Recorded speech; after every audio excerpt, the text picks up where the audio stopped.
Hello friends, welcome to health world. మనం సంపూర్ణ ఆరోగ్యంతో ఉండాలి అంటే మన స్టమక్ ఆరోగ్యంగా ఉండాలి. మనం తినే ఆహారమే మన స్టమక్ హెల్త్ ని అఫెక్ట్ చేస్తుంది. మనం తినే ఆహారం సరిగా లేదనుకోండి, మన స్టమక్ హెల్త్ పాడవుతుంది.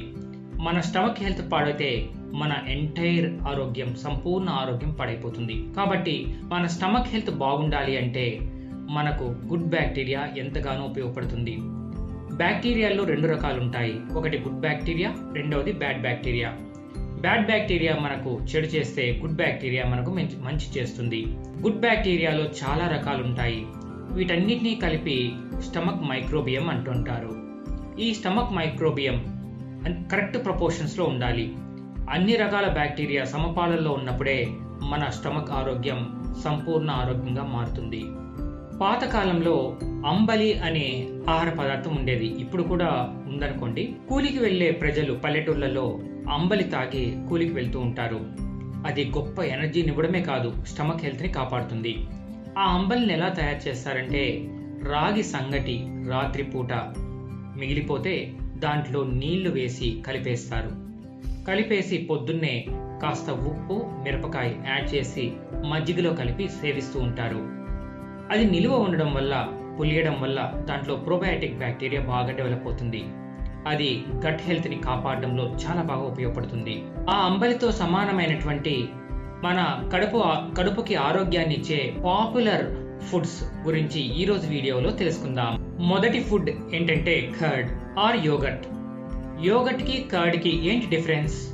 రెండు ఒకటేనండి, కాకపోతే పేర పెట్టే విధానంలో కాస్త మార్పు ఉంటుంది. మనం పెరుగుని 2 చుక్కల మజ్జిగ కావచ్చు, లేదా నిన్నటి పెరుగుని కావచ్చు యాడ్ చేసి వామ్ మిల్క్ లో మనం పేరబెట్టేస్తుంటాం ఓవర్ నైట్. పొద్దునేసరికి మనకు పెరుగు తయారవుతుంది. కానీ యోగర్ట్ అలా కాదు. మనం యోగర్ట్ ని పేరబెట్టాలంటే పాత పెరుగును వాడరు, వాళ్ళు బ్యాక్టీరియా కల్చర్ ని వాడతారు. కాస్త పెరుగుగా మారడానికి ఏ బ్యాక్టీరియా సహకరిస్తాయో ఆ బ్యాక్టీరియాని కరెక్ట్ ప్రపోర్షన్స్ లో యాడ్ చేస్తారు. అంతేకాదు, ఇది పెరుగుగా మారడాన్ని కూడా కంట్రోల్డ్ గా మానిటర్ చేస్తారు. అది కన్సిస్టెంట్ గా ఒకే విధంగా ఉండడానికి ఉపయోగపడుతుంది. సో అందుకే యోగర్ట్ కాస్త క్రీమీగా ఉంటుంది పెరుగుతో పోలిస్తే. కానీ రెండు ఇచ్చే న్యూట్రిషన్ వాల్యూస్ ఒకటే. పెరుగులో లాక్టోబ్లాసిల్లస్ అనే గుడ్ బ్యాక్టీరియా ఉంటుంది. అది ఓవర్ నైట్ పులియడం వల్ల అది బాగా అభివృద్ధి చెందుతుంది. పాలను డైజెషన్ ఎవరైతే చేసుకోలేరో వాళ్ళు పెరుగును తీసుకుంటే చక్కగా డైజెషన్ ఇంప్రూవ్ అవుతుంది. పెరుగులో ప్రోటీన్ మరియు కాల్షియం రెండూ కూడా ఉంటాయి. అది గట్ హెల్త్ని ఇంప్రూవ్ చేయడమే కాదు, మన బోన్ డెన్సిటీని, మజిల్ హెల్త్ని కూడా అది ఇంప్రూవ్ చేస్తుంది. ఈ మధ్య కాలంలో తరచూ పాపులర్ అయినటువంటి ప్రోబయాటిక్ డిష్ ఏదంటే కెఫిర్ అండి. దాన్నే ఫర్మెంటెడ్ మిల్క్ అంటారు. మామూలు పాలలో ఈ కెఫెన్ సీడ్స్ ని కలిపి ఒక 2 days మనము కాస్త వామ్ ప్లేస్ లో వదిలేసామంటే అది కెఫిర్ గా మారుతుంది. అది కాస్త పుల్లగా ఉంటుంది.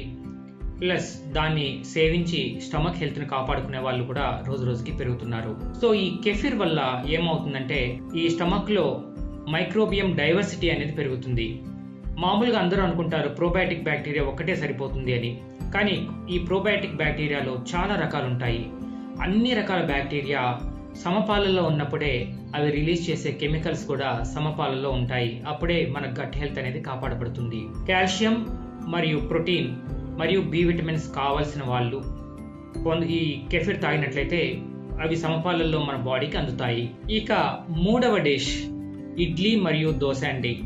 ఇది మన ఇండియాలో చాలా పాపులర్. ఈ రెండిట్లో కూడా పిండి పులియబెట్టబడుతుంది ఓవర్ నైట్. రైస్ తోటి ఉద్దిపప్పుని యాడ్ చేసి దాన్ని పిండిగా తయారు చేసి దాన్ని పులియబెడుతుంటారు. పులిసిన పిండిని దోశ రూపంలో లేదా ఇడ్లీ రూపంలో మనం తయారు చేసుకుని తింటూ ఉంటాం. సో అది పులియడం వల్ల దాంట్లో ప్రోబయాటిక్ బ్యాక్టీరియా బాగా డెవలప్ అయ్యి అది మనకు హెల్ప్ చేస్తుంది. కానీ కొన్నిసార్లు మనం ఫ్రిడ్జ్ లో పెట్టేస్తూ ఉంటాం దోశ పిండిని. ఓవర్ టైంలో 1 week పైన ఫ్రిడ్జ్ లో ఉండిపోతుంది. ఎక్కువగా పులిసినటువంటి దోశ పిండి కూడా తినడం కూడా అనారోగ్యానికి కారణమవుతుంది. సో తగినంతగా పులిసినట్లయితే అది మనకు ఆరోగ్యానికి మేలు చేస్తుంది. కానీ ఇడ్లీ మరియు దోశలో ఒక ప్రాబ్లం ఉందండి. అదేంటి అంటే ఇడ్లీ పిండిని అయితే ఉడికిస్తాము, దోశని అయితే రోస్ట్ చేస్తాం. దానివల్ల చాలా వరకు దాంట్లో న్యూట్రిషన్ వాల్యూస్ మరియు ప్రోబయాటిక్ బ్యాక్టీరియా రెండు కూడా కోల్పోతాం. కానీ మిగిలిన ఆ ఫర్మెంటేషన్ ప్రాసెస్ వల్ల అది మన ఆరోగ్యాన్ని, మన డైజెషన్ని ఇంప్రూవ్ చేస్తుంది. ఇక 4వ డిష్ కిమ్చి అండి. ఈ కిమ్చి చాలా పాపులర్ అయిపోయింది మన ఇండియాలో. యాక్చువల్గా అది కొరియన్ డిష్. పెద్ద బఫేలో కానీ రెస్టారెంట్స్లో బఫేలు ఉంటాయి కదండి, అక్కడ మనం గమనించినట్లయితే సలాడ్తో పాటు ఒక సాస్ వేసి మిక్స్ చేస్తుంటారు సలాడ్ని. దాన్నే కిమ్చి అంటారు. దాంట్లో ఏం చేస్తారంటే వెజిటబుల్స్ని, ఎస్పెషల్లీ ఈ క్యాబేజ్ లీవ్స్ ఉంటాయి కదా, ఆ లీవ్స్తో తయారు చేస్తారు. వాటిని, ఈ వెజిటబుల్స్ని, ఈ లీవ్స్ని చిన్న ముక్కలుగా కట్ చేసేసి దాంట్లో ఉప్పు, కారం, మసాలా వేసి ఒక 2 to 3 days ఫర్మెంటేషన్కి వదిలిపెట్టేస్తారు. ఒక గాజు సీసా కానీ సిరామిక్ సీసాలో పెట్టేస్తుంటారు. దాని తర్వాత దాని ఒరిజినల్ టేస్ట్ని అవి కోల్పోయి లైట్గా సోర్గా, పులుపుగా, కారంగా, మసాలాతో నిండినటువంటి ఒక డిఫరెంట్ టేస్ట్ని ఇస్తుంది. దాన్ని తినడం వల్ల, అది పులియడం వల్ల ప్రోబయోటిక్ బ్యాక్టీరియా బాగా డెవలప్ అవుతుంది. అది మన డైజెషన్ హెల్త్ని, గట్ హెల్త్ని చాలా బాగా ఇంప్రూవ్ చేస్తుంది. అంతేకాదు దాంట్లో సి విటమిన్ కూడా సమృద్ధిగా లభిస్తుంది. చాలా వరకు ఈ వెజిటబుల్స్ మరియు లీవ్స్ ఉండడం వల్ల దాంట్లో ఫైబర్, అడిషనల్ మైక్రోన్యూట్రియంట్స్ అన్నీ కూడా మనకు దాని ద్వారా లభిస్తుంటాయి. ఇక 5వ ఫుడ్ సార్కాట్. ఇది కూడా ప్రపంచంలో చాలా ఫేమస్. మన ఇండియాలో ఇంకా ఎక్కువగా అది పాపులారిటీకి రాలేదు. ఆ ఫుడ్ ఏంటి అంటే క్యాబేజీని చిన్న చిన్న పీసెస్గా కట్ చేసి దాన్ని కూడా తగిన సాసెస్ వేసి మసాలా టెక్చర్ కోసం దాన్ని ఒక 2 to 3 days నుండి 1 week వరకు కూడా దాన్ని పులియబెట్టేస్తుంటారు. సో ఆ పచ్చి క్యాబేజీకి ఉన్నటువంటి ఒరిజినల్ టేస్ట్, వాసన పోయి ఒక డిఫరెంట్ టేస్ట్ మరియు రుచి దానికి అందుతుంది. అంతేకాదు అది న్యూట్రిషన్ వాల్యూస్ కూడా చాలా ఎక్కువగా ఉంటుంది. సో ఇవండి మన గట్ హెల్త్ని ఇంప్రూవ్ చేసే 5 రకాల మంచి పాపులర్ అయినటువంటి డిషెస్ ప్రపంచవ్యాప్తంగా. సో ఈ కంటెంట్ మీకు నచ్చినట్లయితే మన ఛానల్ని సబ్స్క్రైబ్ చేయండి. అంతేకాదు మీ ఫ్యామిలీ, ఫ్రెండ్స్కి మరియు ఫ్యామిలీ మెంబర్స్కి షేర్ చేసి సపోర్ట్ చేయండి. Thank you.